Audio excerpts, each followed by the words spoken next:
ہو، معیار کوئی نہیں ہے۔ اگر کوئی معیار ہے تو اس کی صفات اور اس کے خصوصیات اور اس کا کردار ہے۔ کردار بتاتا ہے کہ وہ مومن ہے، اور گفتار بتاتی ہے کہ وہ مومن ہے۔ تو اللہ تبارک و تعالیٰ نے کچھ صفات کا ذکر کیا۔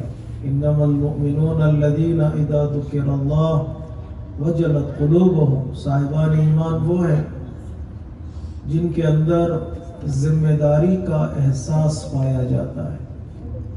سینس آف رسپانسبلٹی کہتے ہیں آج کی دنیا میں، کہ اسے پتہ ہے اس کی ذمہ داری کیا ہے، اس کی رسپانسبلٹیز کیا ہیں، اور رسپانسبلٹیز کو انجام دیتا چلا جاتا ہے، پورا کرتا چلا جاتا ہے، تو مومن بنتا چلا جاتا ہے۔ کوئی صفت، کوئی خصوصیت، کوئی کام ادھورا نہ رہ جائے، اور وہ کوشش کرتا ہے، اللہ کی بارگاہ میں دعا کرتا ہے، پروردگار توفیق دے کہ ہم تیری بارگاہ میں مکمل اطاعت کر سکیں۔ اللہم ارزقنا توفیق الطاعہ، پروردگار ہمیں اطاعت کا رزق عطا فرما۔ کبھی کبھار زندگی گزارنے کا رزق مانگتا ہے انسان، پروویژن مانگتا ہے اللہ کی بارگاہ میں کہ پروردگار مجھے رزق دے کہ میرا جسم باقی رہے، اور دعا کبھی کبھار یا اکثر و بیشتر اوقات میں یوں ہونی چاہیے کہ پروردگار مجھے رزق دے کہ میری روح باقی رہے۔ اللہم ارزقنا توفیق الطاعہ، پروردگار اطاعت کا رزق مجھے عطا کر۔ کیوں اطاعت کا رزق ہے؟ اس لیے کہ جتنی روح قوی ہوگی، طاقتور ہوگی، سالم ہوگی، اتنا ہی انسان کا جسم قوی ہوگا، طاقتور ہوگا، سالم ہوگا۔ اکثر جملہ کہا جاتا ہے کہ جسم سالم تو جہاں سالم۔ اگر جسم سالم رہے، تندرست رہے تو دنیا بھی اچھی لگتی ہے، لیکن دین مبین اسلام نے ایک اور نسخہ دیا کہ روح سالم تو جسم سالم۔ اگر روح پاک ہے، روح سالم ہے، روح تندرست ہے، تو انسان کا جسم بھی سالم رہے گا، تندرست رہے گا۔ اس لیے کہ جس طرح جسم کو موت آتی ہے، اسی طرح روح کو موت آتی ہے۔ جس طرح جسم انسان کا بیمار ہوتا ہے، اسی طرح انسان کی روح بھی بیمار ہوتی ہے۔ جس طرح جسم انسان کا مر جاتا ہے، اسی طرح انسان کی روح بھی مر جاتی ہے۔ انسان کا جسم بیمار ہوتا ہے کسی خاص سبب کی وجہ سے، کسی خاص ریزن کی وجہ سے۔ مطہر علیہ السلام سے پوچھا گیا روح کیسے بیمار ہوتی ہے، روح کی نشانی کیا ہے کہ یہ روح بیمار ہے؟ تو اہل بیت علیہ السلام نے فرمایا اگر انسان کے یقین میں، ایمان میں شک آ جائے تو سمجھو اس کی روح بیمار ہے۔ یعنی جتنے ڈاؤٹس ایمان میں آتے چلے جائیں گے، انسان کا دل جو ہے، انسان کی روح بیمار ہوتی چلی جائے گی۔ اس کا علاج کیا ہے؟ تندرستی کیا ہے؟ تندرستی یقین ہے۔ جتنا یقین بڑھتا چلا جائے گا، اتنا ہی انسان کی روح جو ہے وہ مضبوط ہوتی چلی جائے گی، اور روح ہی در حقیقت عزم ہی جو انسان کو جوان رکھتی ہے۔ ممکن ہے انسان کا جسم ڈھلتا جائے، لیکن اگر روح میں یقین ہو، قوی ہو، تو انسان کا جسم بھی اس کا ساتھ دینے لگتا ہے۔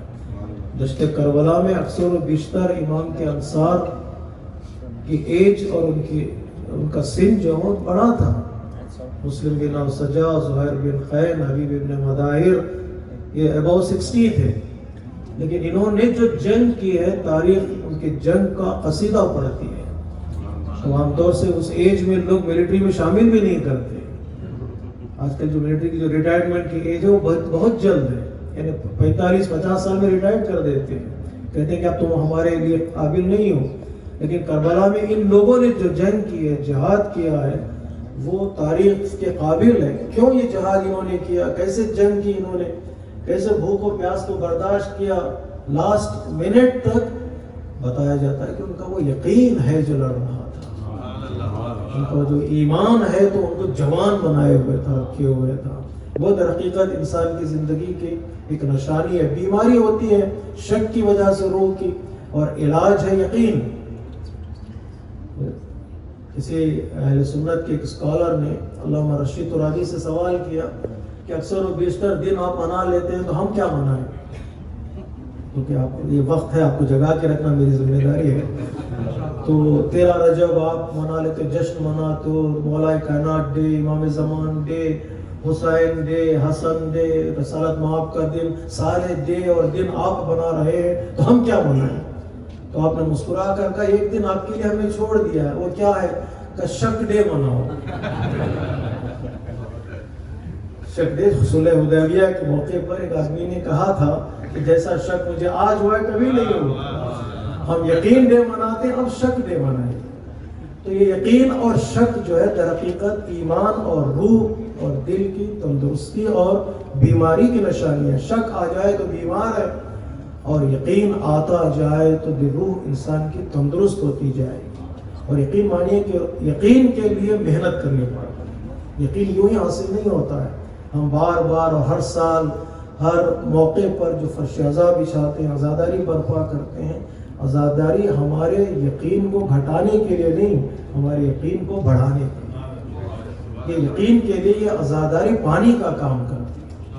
پتہ نہیں بات آپ تک پہنچ چکی ہوگی. یقین کے لیے عزاداری ایک پانی کا کام ہے. جتنا عزاداری انسان برپا کرے گا، حسین اور اصحاب حسین کی شجاعت کو اور ان کے انقلاب کو اور ان کی نصرت کو یاد کرے گا، انسان کا یقین بھی بڑھتا جائے گا. کم ہو تو کیا ہوا، اگر یقین ہے تو جیت جائے گی. کم ہو تو کیا ہوا، اگر یقین ہے اور امام کا ساتھ ہے تو زندگی میں کامیاب ہو جاتی. جیت کی جو الگ الگ ڈیفینیشن ہے، شاید میں نے کسی مجلس میں اشارہ کیا تھا. ہماری ڈکشنری اور ہوتی ہے، الہی ڈکشنری الگ ہے. قرآن کی ڈکشنری ہے اور ہماری ایک ڈکشنری. ہم کہتے ہیں نجات یعنی بچ جانا. قرآن کی ڈکشنری میں نجات ہمیشہ بچنا نہیں ہے، کبھی کبھار مقصد کا بچنا بھی نجات ہے. اس راہ میں ممکن ہے انسان جو ہے وہ شہید بھی ہو جائے، اس راہ میں ممکن انسان کی جان بھی نکل جائے.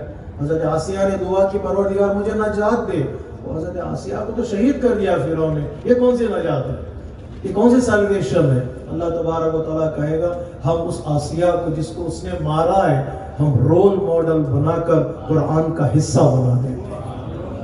اور ہزاروں سال گزر گئے، آج جب بھی ہم قرآن پڑھیں گے کہیں گے مومنین اور مومنات کے لیے اگر کوئی رول ماڈل ہے خاتون تو وہ حضرت آسیہ ہے. نجات قرآن کی زبان میں الگ ہے اور زندگی کا معنی بھی ہماری زبان میں الگ ہے. زندگی یعنی سانس لینا، حیات یعنی سانس لینے کے معنی میں. قرآن کہتا ہے نہیں، ہمیشہ سانس لینے کا نام زندگی نہیں ہے. یقین کا باقی رہنا زندگی ہے اور یقین کا ختم ہو جانا موت ہے. ایمان کا باقی رہنا زندگی ہے، ایمان سے ہٹ جانا موت ہے. کبھی انسان ممکن ہے چلتا پھرتا رہے لیکن وہ مردہ کہلاتا ہے. قرآن کے زبان میں بقول آیت اللہ جواد اولی کے مردوں کی دو قسمیں، کبھی کبھار آتا ہے نا زندوں کی دو قسمیں، اور کبھی کبھار مردوں کی بھی دو قسمیں ہوتی ہیں. ایک ہاریزنٹل مردہ ہوتا ہے، ایک ورٹیکل مردہ ہوتا ہے. صلوات پڑھیے محمد علیہ. دو قسمیں، چلتا پھرتا مردہ ہے، لیٹا ہوا مردہ ہے. اگر ایمان نہ ہو، یقین نہ ہو تو ان کے اندر اگر زندگی کی کوئی نشانی نہیں پائی جاتی، وقت پر کھائیں گے ضرور، بات تو کریں گے لیکن وہ قرآن کی زبان میں مردہ کہلاتے ہیں. تو کبھی یقین اور شک کی بات ہوتی ہے اور کبھی بیماری اور تندرستی کی بات ہوتی ہے اور کبھی زندگی اور موت کی بات ہوتی ہے. جتنا شک بڑھتا جائے گا انسان موت کی طرف جائے گا. تو اللہ تبارک و تعالیٰ نے قرآن مجید میں کہا کہ اس دل کو زندہ رکھنے کی کوشش کرو. مولا کائنات نے نہج البلاغہ میں مولا امام حسن مجتبیٰ علیہ الصلوۃ والسلام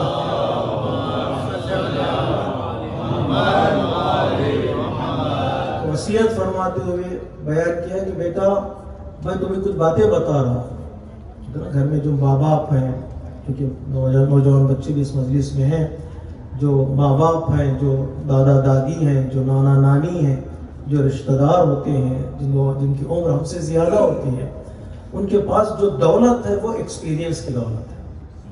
ہمیشہ انسان کو نجات کا راستہ علم سے نہیں ملتا، تجربہ بہت کچھ سکھا دیتا ہے. بال جو سفید ہوتے ہیں یہ یوں ہی نہیں ہوتے ہیں، انہوں نے ٹھوکریں کھائی ہیں، دیکھیں مصیبتوں کو دیکھا ہے، پریشانیوں کو دیکھا ہے، پتہ نہیں آپ بھی جو یہاں پر آئے کتنے شہروں کا آپ نے دورہ کیا ہوگا, کتنے ملکوں میں اس کا سفر کیا ہوگا, جہاں کا ایک جگہ پر انسان سیٹل ہوتا ہے. بہت ٹھوکریں کھاتا ہے بندہ ایک نتیجے تک پہنچنے کے لیے. جب وہ کوئی بات کرتا ہے تو ان کو سنو, عمل کرنا یا نہ کرنا آپ کے اختیار میں ہے, لیکن جب بات آدمی سنتا ہے تو ممکن ہے ایک جملہ کسی نوجوان کی نجات کا ذریعہ بن جائے. ایک جملہ کبھی کبھار, اس لیے ہمارے علماء کرام میں ایک سنت ہے, یہ آہستہ آہستہ گھٹتی جا رہی, کہ جو بھی کسی عالم کو دیکھتے, بزرگ عالم کو, اس کے سامنے جا کے بیٹھتے تھے, زام و ادب کرتے تھے, طے کرتے تھے اور پوچھتے تھے کہ کوئی ایک نصیحت فرمائے, کوئی ایک نصیحت فرمائے. وہ ایک نصیحت طالب علموں کے لیے, اسٹوڈنٹ کے لیے ایک نجات کا ذریعہ بن جاتی ہے. جو گھر میں ہوتے ہیں بڑی نعمت ہے. پیغمبر اسلام فرماتے ہیں اگر کسی کے گھر میں ایک سن رسیدہ انسان ہے, ایک بوڑھا ہے, تو وہ اس کا مقام روایتوں میں ایک نبی کے مقام کے برابر ہے. نوجوان نے کہا نا اپنے دادا سے بیٹھ, دادا کے ساتھ بیٹھ, اگر جگہ ماحول بدل گیا ہے, میں آؤں گا پھر دوبارہ, تھوڑا آپ کو جگانے کی ذمہ داری میری ہے. نوجوان نے کہا کہ آپ کو دادا سے اس نے بات کی, اور بات کرنے کے بعد کہا کہ آپ کو یہ سیل فون, یہ اسمارٹ فون یوز کرنا آتا ہے؟ اس نے کہا نہیں بیٹا, ہمارے زمانے میں یہ چیزیں تھی نہیں. کہا لیپ کمپیوٹر کیسے؟ کہا وہ بھی نہیں آتا. اور آج کل گاڑیاں بھی اگر کمپیوٹرائز ہو گئی ہیں تو ڈرائیو کرنا وہ بھی مشکل ہو جائے گا. اور آج کا نوجوان وہی سوال کر لیں, یہ آتا ہے کہ نہیں آتا, وہ آتا ہے کہ نہیں آتا, اس کو استعمال کرنا نہیں آتا, یہ بھی نہیں آتا. تو یہ زندگی کیسی ہے تمہاری, زندگی کیسی؟ ایک جملہ جو کسی بزرگ نے جواب دیا, بیٹا ہم یہ چیزیں استعمال کرنے نہیں آتی, لیکن میرے پاس کچھ اصول ہیں جو زندگی بچانے کے اصول ہیں. غور کیجیے جملے کی طرف, جو زندگی بچانے کے اصول ہیں.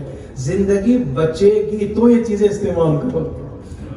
یہ استعمال بعد کا مرحلہ ہے, بچانا پہلا مرحلہ ہے. میں کچھ ایسے اصول بتاؤں گا, اس پر عمل کرو تاکہ تمہاری زندگی بچ جائے, تو پھر استعمال کر سکتے ہو. اکثر لوگ استعمال کرتے ہیں آج کی دنیا میں, لیکن اپنی زندگی کو بچانے کا خیال نہیں ہے ان کے پاس. ایک جواب یہ ہے تو دوسرے کسی لطیفے میں دوسرا جواب آیا تھا, آپ کس طرح زندگی آپ گزاریں گے بغیر اسمارٹ فون کے, بغیر کمپیوٹر کے؟ تو اس بزرگ نے بڑا مسکرا کر کہا جیسے آج نوجوان زندگی گزارتے ہیں, نہ احترام ہے, نہ ریسپیکٹ ہے, نہ محبت ہے, جیسے تم زندگی گزارو ویسے ہم بھی زندگی گزار لیں. یہ بھی ایک مسئلہ ہے, لیکن ہمارے بزرگوں کو بھی بیٹھنا چاہیے. ان نوجوانوں کے ساتھ بیٹھے تو پتہ چلے گا. آج کل کے بزرگوں کا رویہ بھی تھوڑا بدلا ہوا ہے. گھر کے اندر آتے تھے پہلے تو پوچھتے تھے بیٹا ابو کہاں ہیں, آپ کی اسٹڈیز کیسی چل رہی ہیں, اور کہاں تک آپ نے پڑھا ہے, بہن کہاں پر ہے, ایسے سوالات ہوتے تھے. آج کوئی بزرگ بھی گھر میں داخل ہوتا ہے, پہلا قدم رکھتا ہے تو پوچھتا ہے بیٹا وائی فائی کا پاسپورٹ دے دے. انداز بدل چکا ہے, ان کا بھی انداز جو ہے اسی رنگ میں ڈالتے چلے گئے ہیں. تو مولا کریم نے کیا فرمایا, بیٹا حسن میری باتوں کو سنو. اب جو تمہارے سامنے باپ تمہارا بیٹھا ہوا ہے, صرف علی کو 63 سالہ باپ مت سمجھنا. علی نے گزشتہ انبیاء کی زندگی کو ایسے پڑھا ہے جیسے علی انبیاء کی زندگی کا ایک حصہ ہے. ایک فضیلت والا جملہ میں نے آپ کے حوالے کیا, توجہ میری طرف ہے, کہ جیسے علی نے انبیاء کی زندگی کو پڑھا ہے کہ علی گویا انبیاء کی زندگی کا ایک حصہ ہے. ہمارا عقیدہ جو نورانی زندگی کا اہل بیت کے ہم قائل ہے, مولا کائنات نے گزشتہ انبیاء کی چھپ کر نصرت کی ہے, آخری نبی کی کھل کر نصرت کی ہے. جو نورانی زندگی کے قائل ہوتے ہیں یہ ہمارا عقیدہ ہے. لیکن اسٹڈی کے اعتبار سے, مطالعے کے اعتبار سے نہج البلاغہ میں مولا کائنات فرمایا میں نے ایسے پڑھا ہے انبیاء کی زندگی کو کہ جیسے میں پارٹ آف دیئر لائف, میں ایک رول پلے کر رہا ہوں ساتھ زندگی میں. مجھے معلوم ہے انبیاء کی زندگی کیسے شروع ہوئی, کب ختم ہوئی, کیسے کامیاب ہو گئی, مجھ سے سنو. اب جب میں بتاؤں گا صرف یہ علی کی باتیں نہیں ہیں, یہ سارے انبیاء کی زندگی کا خلاصہ ہے جو میں تمہارے سامنے پیش کر رہا ہوں. اگر وقت ملے تو ان دنوں میں آپ وصیت امام حسن علیہ السلام کا مطالعہ کریں جو مولا کائنات نے آپ کی خدمت میں پیش کیا. ایک جملہ جو میری تقریر سے کنیکٹڈ ہے, امام فرماتے بیٹا کوشش کرنا اس دنیا کے ہلچل میں, گیر و دار میں, پریشانیوں میں اپنے دل کو مرنے نہ دینا. اپنے دل کو مرنے نہ دینا. اگر دل مر گیا تو سمجھو تمہاری زندگی کی جو لذتیں ہیں وہ ختم. جسم کو بچانے کی کوشش کرتے ہو، بہت کوشش کرتے ہو، لیکن اللہ تبارک و تعالیٰ نے دل کو بچانے کی کوشش کرو. کیا کروں؟ دل کو بچانے کی نسخہ جب مولا کائنات کہہ رہے ہیں دل کو بچاؤ، میں آیت کا ترجمہ کر دوں، اپنے دل کو خالق دل کے حوالے کرو، وہ بچا لے. صلوات پڑھیے محمد و آل محمد.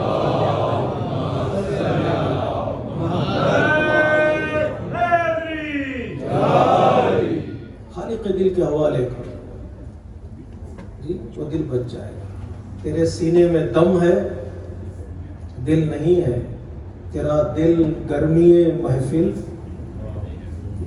علامہ اقبال ایسا جملے ہیں الفاظ. تیرے سینے میں دم، ہم جو عام طور سے زندگی گزارتے ہیں سانس لے رہے، دم ہے، دل نہیں ہے. تیرا دل گرمی محفل نہیں ہے. مومن آ جائے کسی بزم میں تو وہ بزم میں مردنی نہیں چھائی جانی چاہیے، نہ گھر کے باہر نہ گھر کے اندر. وہ آ جائے کسی بزم میں، گھر میں رہے تو مردنی نہ چھانی چاہیے. اگر مردنی چھا گئی اس کا مطلب یہ میں تو سانس لے رہا ہوں، دل میرا زندہ نہیں ہے. تیرے سینے میں دم ہے، دل نہیں ہے.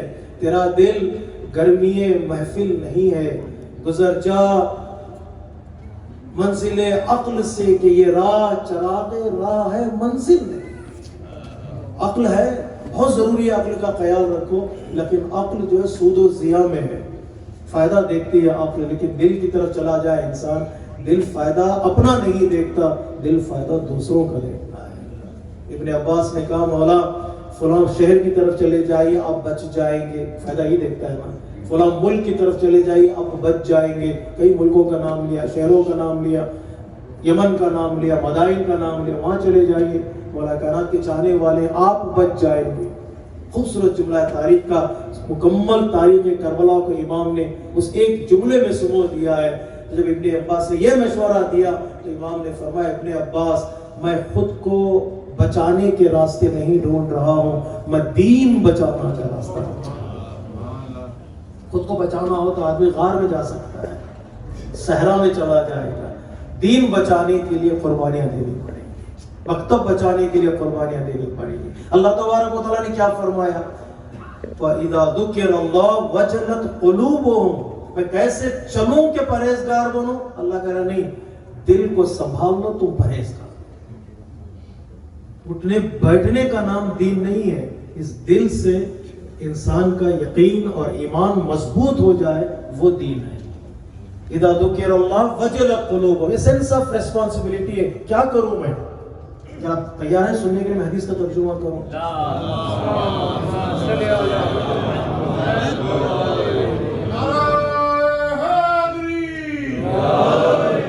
کیونکہ آپ اچھا سن رہے ہیں تو ہماری بھی تھوڑا وہ جوش آ جاتا ہے. کوئی باتیں بتاؤں آپ کی خدمت میں جو پڑھ کے آیا ہوں، رٹ کے آتا ہوں، ڈٹ کے پڑھتا ہوں. سبھی کے صلوات پڑھے محمد والے.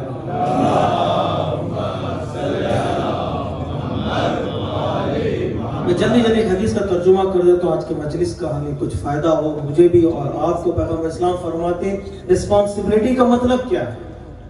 احساس ذمہ داری، سینس آف رسپانسبلٹی کا مطلب کیا ہے؟ تو دیکھو اب میرے ذمہ کون سا کام ہے. اب جو میں یہاں بیٹھا ہوں میرے ذمہ میرے کندھوں پر کون سا کام ہے، وہ کام مجھے کرنا ہے.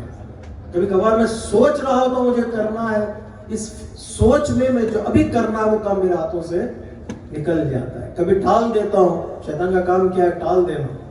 توبہ کی بات آتی ہے تو ابھی توبہ کر کے کیا کرو گے، تھوڑا انتظار کرو. جب کمر میں طاقت کا گھٹنے لگے تب توبہ کر لیں. حج کی بات آتی ہے ابھی حج پہ جا کے کیا کرو گے، تھوڑا بوڑھے ہو جاؤ تب حج پہ جانا. یہ ٹالنے کی جو بات ہوتی ہے نا یہ شیطان کا کام ہے.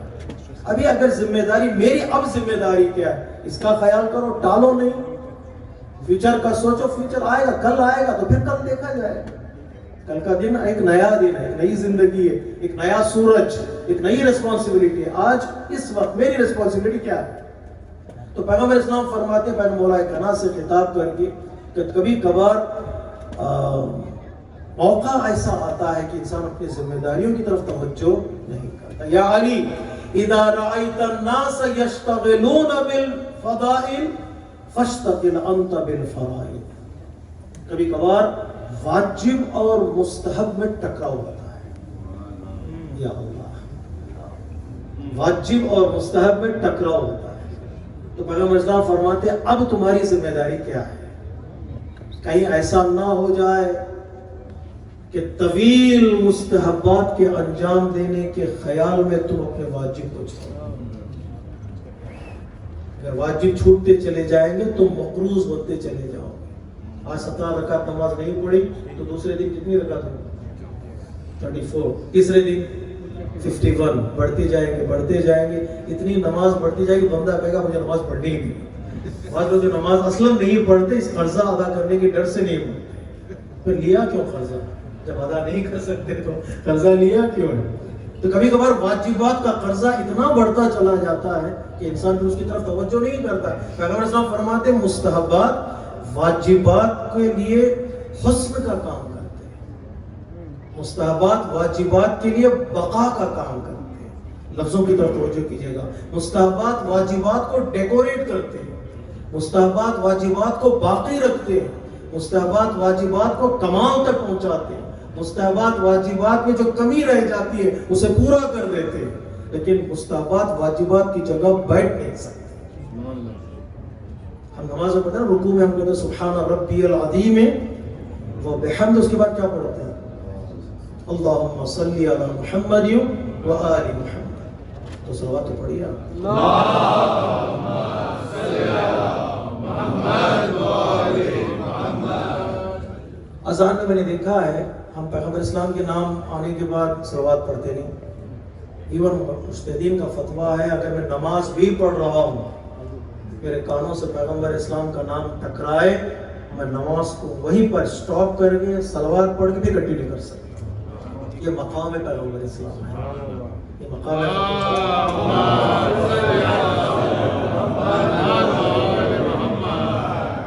تو پیغمبر اسلام کے علاوہ دوسرے اہل بیت کے ناموں کے بارے میں کیا حکم ہے؟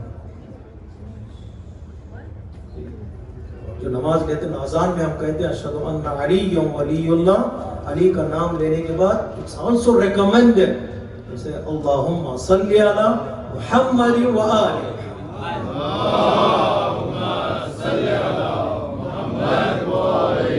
ہم تھوڑا بہت اس میں وہاں پر رکنے کے بعد تھوڑا کنجوس ہو جاتے ہیں، نام تو علیہ السلام کہیں کچھ رک جاتے ہیں، صلوات وہاں بھی پڑھنا مستحب ہے، تو اسی مسئلہ اٹھا کر دیکھ سکتے ہیں، وہاں بھی مولا کائنات کا نام سننے کے بعد بھی صلوات پڑھنا مستحب ہے۔ تو نماز میں ہم صلوات پڑھتے ہیں، ذکر رکوع واجب ہے، صلوات ریکمینڈ ہے۔ سبحان ربی العظیم و بحمد واجب، اللہم صلی علی محمد و آل محمد ریکمینڈ ہے۔ سبحان ربی الاعلی و بحمد واجب، اللہم صلی علی محمد و آل محمد ریکمینڈڈ ہے۔ کیوں ہمارے علماء کرام زیادہ زور دیتے ہیں ذکر کے بعد صلوات پڑھو، رکوع میں بھی پڑھو، سجدے میں بھی پڑھو؟ زور اس لیے دیا جاتا ہے ہم اور ہماری عبادت، ہم اور ہمارا ذکر کبھی نیت رہتی ہے کبھی نیت نہیں رہتی، تو صلوات ہم اس لیے پڑھتے ہیں کہ ہمارا جو ذکر ہم نے کیا ہے اس صلوات کے صدقے میں ذکر بھی قبول ہو جائے۔ نہیں، ہم واجب کو اس صلوات کے سمندر میں ڈال دیتے ہیں تاکہ صلوات ہمارے واجب کا محافظ بن جائے۔ صلوات پڑھیں محمد و آل محمد۔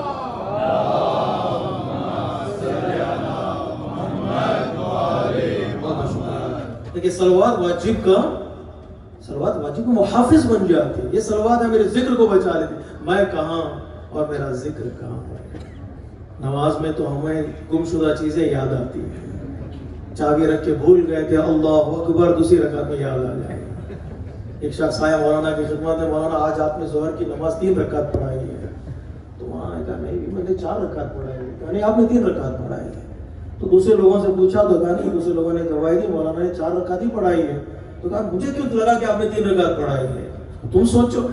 تو اس نے کہا کہ میرے 4 دکان ہیں، ہر رکعت میں ایک دکان کا حساب کرتا تھا،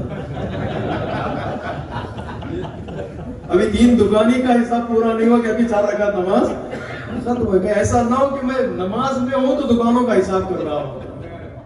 تو کبھی کبھار انسان حساب کرتا ہے، اللہ جواد اموری نے کہا ہاں چیزیں گم شدہ چیزیں یاد آ جاتی ہیں، کبھی کبھار تم بھی اس دنیا میں گم ہو گئے ہو، اپنے آپ کو بھی نماز میں ڈھونڈ لو، میں بھی گم ہو گیا دنیا میں۔ دنیا کے اس بازار میں ہم گم ہو گئے ہیں. کبھی کبھار ہم یاد آتا ہے کہ ہم بھی ہیں. جب تعجب کی خبر جب سنتے ہیں تو کبھی کبھار گھر والے کہتے ہیں نا یہ بات سچی ہے یا جھوٹی ہے. بات سچی سچ کرو یہ جھوٹ. تعجب لگتا ہے انسان کو کبھی کبھار ہم دنیا میں واپس آتے ہیں. یا علی اذا رأیت الناس یشغلون فی الفضائل فاشتغل انت بالفرائض. میں جلدی ترجمہ کر دوں. یا علی اذا رأیت الناس یشتغلون بالدنیا فاشتغل انت بالآخرہ. کبھی کبھار اتنے دنیا کے ہو جاتے ہیں آخرت ہاتھ سے نکل جاتی. مہینوں آخرت یاد نہیں آتی. پیغمبر اسلام فرماتے ہیں بیلنس کا ہونا بہت ضروری ہے. دنیا اور آخرت ایک الگ ٹاپک ہے, انشاءاللہ اگلی درس میں اگر موقع ملے گا تو اشارہ کروں گا. بیلنس کا ہونا بہت ضروری ہے. جتنی دنیا اتنی کم سے کم آخرت. آخرت کا مطلب یہ نہیں کہ صرف تسبیح ہاتھ میں وہ مصلی پر بیٹھے رہیں, اس کا نام بھی آخرت نہیں ہے. جو بھی کام کریں اس کام میں اگر عبادت شامل ہو, اللہ شامل ہو یا خدمت شامل ہو, وہ کام آخرت والا کام. آخرت والا کام. ایون ہم جاب کے لیے نکل رہے ہوں, اگر ارادہ یہ ہے کہ کچھ رزق ملے, بچوں کی تربیت ہو جائے, بچوں کی تعلیم کا انتظام ہو جائے, بندے کا گھر سے نکلنا بھی عبادت ہے.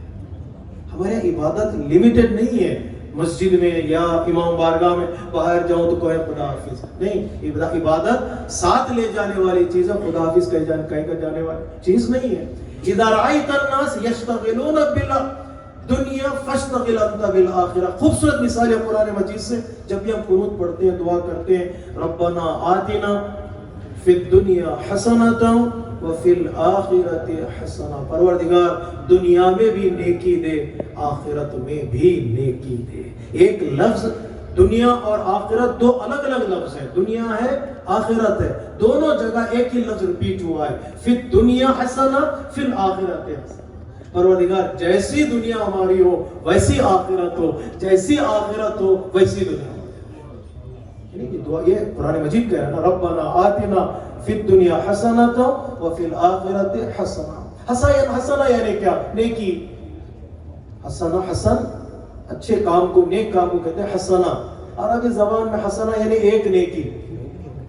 تفسیر نمونہ میں آیت اللہ ناصر کریم شیرازی نے گفتگو کی ہے.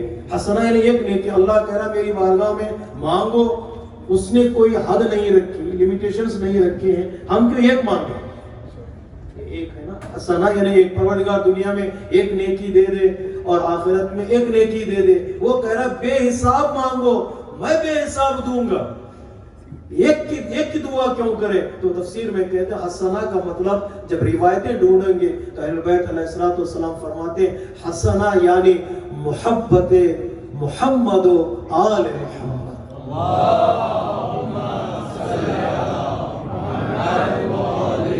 آج کے بعد آپ یہ قنوت میں دعا پڑھیں گے تو اس کا انداز ہی الگ ہو جائے گا. پروردگار مجھے دنیا میں محبت اہل بیت سے آشنا کروا اور آخرت میں محبت اہل بیت سے آشنا کروا. کیوں یہ دعا کریں؟ اس لیے کہ محبت اس سرمایہ کا نام ہے. جب محبت آتی ہے تو ساری نیکیاں ساتھ چلی آتی ہیں. صلوات پڑھیں محمد و آل محمد. جملہ پہنچا آپ تک کہ بچوں کی نظر ہو گئے. محبت وہ نیکی ہے, جب وہ محبت آ جاتی ہے تو ساری نیکیاں بھی اس کے ساتھ چلی.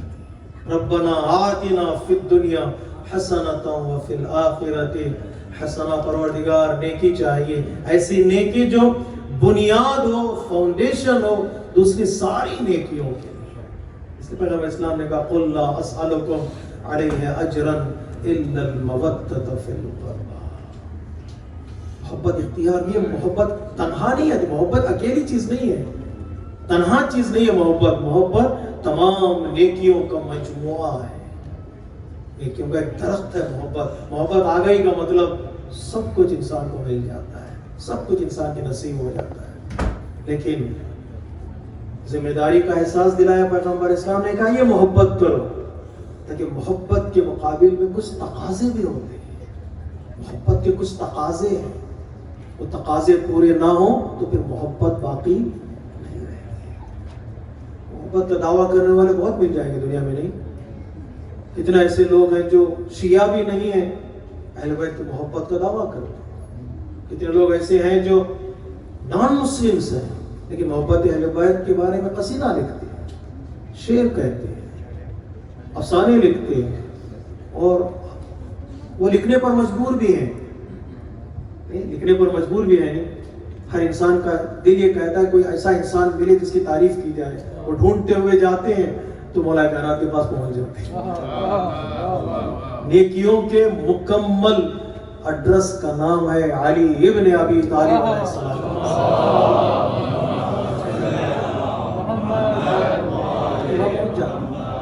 اور مجبور ہے وہ کچھ لکھنے پر، مجبور ہے وہ کچھ لکھنے پر، اور کبھی کبھار اچھے اشعار بھی لکھتے ہیں، اچھے قصیدے بھی لکھتے ہیں، اچھی منقبتیں بھی لکھتے ہیں، لیکن ان کا لکھنا، ان کا پڑھنا اور ہمارا لکھنا، ہمارے پڑھنے میں زمین کا آسمان فرق ہونا چاہیے۔ اس لیے وہ محبت کرتے ہیں فضائل دیکھ کر، کمالات دیکھ کر محبت کرتے ہیں، ہم محبت کرتے ہیں کمالات دیکھ کر، اگر وہ کوئی کمال نہ بھی دکھاتے تب بھی ان سے محبت کرتے ہیں، اس لیے کہ اللہ تبارک ان سے محبت کرو، ان کا دامن تھام لو، کبھی تمہاری زندگی میں گمراہی کا گزر نہیں ہوگا، گمراہی کا گزر نہیں ہوگا۔ لیکن لوگوں نے محبت کا تو دعویٰ کیا لیکن محبت کے تقاضوں کو پورا نہیں کیا۔ مدینے سے لے کر کربلا تک ایک مصائب کا سفر ہے، اہل بیت علیہ السلام پر انہوں نے مصائب ڈالے، تاریخ تھک جاتی ہے اور مصیبتوں کو بیان کرتے کرتے۔ مدینہ کیا اور کربلا کیا، مدینہ ابتدا، کربلا انتہا۔ ایک رائٹر ہے پرشین محمد شجاعی کے نام سے، وہ مدینہ اور کربلا کے درمیان تقابل کرتا ہے، مقایسہ، کمپیریزن کرتا ہے حضرت زینب کی زبانی۔ حضرت زینب سلام اللہ علیہ وہ ذات ہے جسے پیغمبر اسلام نے، مولا کائنات نے، شہزادی کونین نے کربلا میں رونما ہونے والے سارے واقعات کو بتا دیا تھا۔ زینب کربلا میں صابرہ نہیں، کربلا سے سالوں پہلے واقعات کربلا جانتی تھی اور صبر کیا، جانتی تھی اور صبر کیا۔ خواب دیکھا تھا زینب کبریٰ نے، طوفان آیا ہے، آپ نے ایک درخت کی ٹہنی کا سہارا لیا، وہ درخت کی ٹہنی ٹوٹ گئی، دوسری ٹہنی کا سہارا لیا وہ بھی ٹوٹ گئی، تیسری اس ٹہنی کا سہارا لیا وہ بھی ٹوٹ گئی، چوتھی ٹہنی۔ جب زینب کبریٰ نے خواب بیان کیا پیغمبر اسلام سے تو پیغمبر اسلام نے کہا زینب تیرا خواب سچا ہے۔ مصائب طوفان کا ابھی سے شروع ہونے والا ہے، کچھ سالوں بعد یا کچھ مہینوں بعد۔ پہلی ٹہنی جو کچھ سالت معاب ہے تم سہارا لوگی، وہ ٹہنی ٹوٹ جائے گی۔ دوسری ٹہنی شہزادی کونین ہے، آپ کی شہادت ہوگی۔ تیسری ٹہنی مولا کائنات ہے، اور جو سارا درخت طوفان میں بہنے لگے گا وہ کربلا ہے۔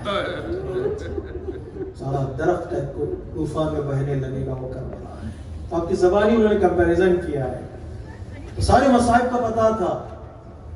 جب جلتا ہوا دروازہ بی بی کے پہلو پر گرایا گیا، محسن کی شہادت ہوئی، مولا کائنات کے گلے میں رسن ڈالی گئی، کوئی بچوں کا پوچھنے والا نہیں تھا۔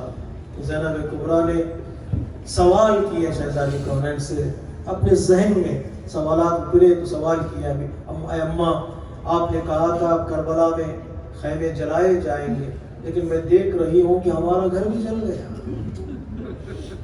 اماں آپ نے کہا تھا کربلا میں بچے شہید کیے جائیں گے، میں دیکھ رہی ہوں میرا بھائی محسن شہید ہو گیا۔ اماں آپ نے کہا تھا کربلا میں گلے میں رسن ڈالی جائے گی، میں دیکھ رہی ہوں بابا کے گلے میں رسن ہے۔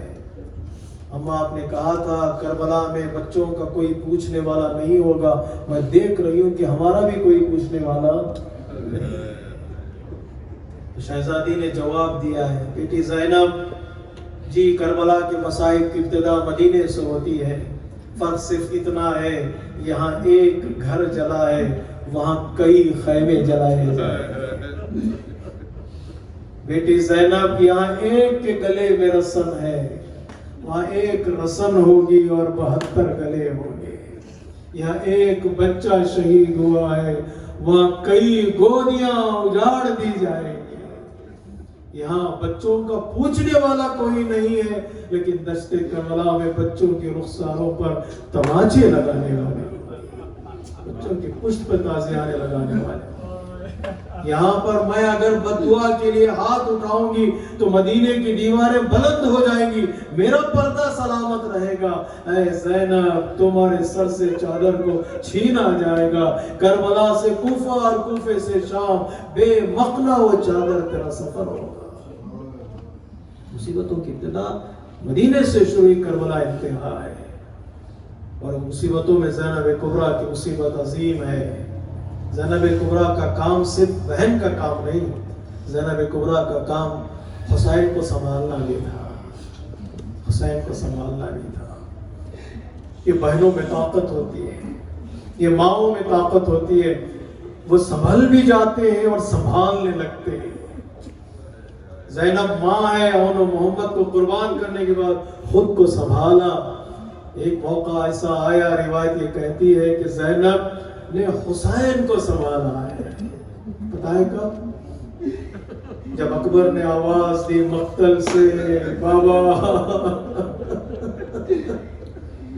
علیکم منی السلام، خدا حافظ بابا، جو میرا بدن کا حال ہے آپ نہیں دیکھ سکتے، جوان بیٹا ایڑیاں رگڑ رہا ہو تو اس منظر کو ضعیف باپ نہیں دیکھ سکتا۔ امام کے آنکھوں کا نور جاتا رہا، امام مقتل کی طرف پہنچ رہے تھے تاکہ علی اکبر کو سہارا دے سکے۔ روایتیں کہتی ہے امام اس سے پہلے کہ علی اکبر کے بدن کے قریب پہنچتے، دیکھا کہ زینب کبریٰ وہاں حاضر ہے، کہا بھیا حسین صبر محلن محلہ۔ اس منظر کو دیکھنے کے بعد حسین صبر کر لے۔ زینب کا کام حسین کو سنبھالنا بھی تھا۔ حسین نے کہا بہن تم مقتل میں، ارے خیموں میں چلی جاؤ۔ صرف زینب نے حسین کی توجہات کو اپنی طرف پھیر لیا تاکہ حسین کا غم ہلکا ہو جائے۔ حسین نے جوان بیٹے کو دیکھا، دشت کربلا میں ایڑیاں رگڑ رہا ہے، سینے میں برچی کا بل ٹوٹ چکا ہے، ایک ہاتھ سینے پر ہے۔ تو حسین نے کہا بیٹا اکبر ذرا ہاتھ ہٹانا، کیا بابا کو سلام نہیں کرو گے؟ تو کوئی علی اکبر نے کہا بابا پرچی کا بل سینے میں ٹوٹ چکا ہے۔ کتنا بڑا صبر ہے حسین کا۔ بعض علماء کرام مسائل میں یہاں رک کر کہتے ہیں اے ایوب چلے آؤ، اے یونس چلے آؤ، اے یعقوب چلے آؤ۔ ارے یوسف جو چند سال دور ہوئے تھے تو آپ کی آنکھوں کی بینائی چلی گئی، چند مصیبتیں ایوب آپ کی زندگی میں آئی تھی تو آپ نے اللہ کی بارگاہ میں شکایت کی، ذرا آؤ سلطان کربلا کو دیکھو، ارے صبر کے شہنشاہ کو دیکھو، آنکھوں کے سامنے جوان بیٹا ایڑیاں رگڑ رہا ہے۔ حسین نے کیا کیا؟ اپنے آستینوں کو الٹا، ارے نیزے کی علی اکبر کے کلیجے سے نکالی۔ علی کا نکلنا کیا تھا؟ خون کا فوارہ اٹھا، بیٹے نے آخری انگڑائی لی۔ عجب نہیں حسین نے نجف کا رخ کیا ہو، کہا بابا درے خیبر کا اکھاڑنا آسان ہے، جوان بیٹے کے سینے۔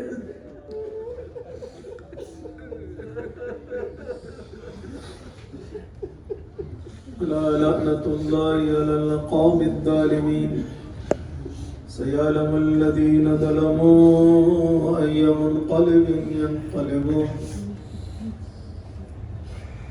السلام عليك يا أبا عبد الله وعلى الأرواح التي حلت بفنائك، عليك مني سلام الله أبدا ما بقيت وبقي الليل والنهار، ولا جعله الله آخر العهد مني لزيارتكم۔ السلام على الحسين وعلى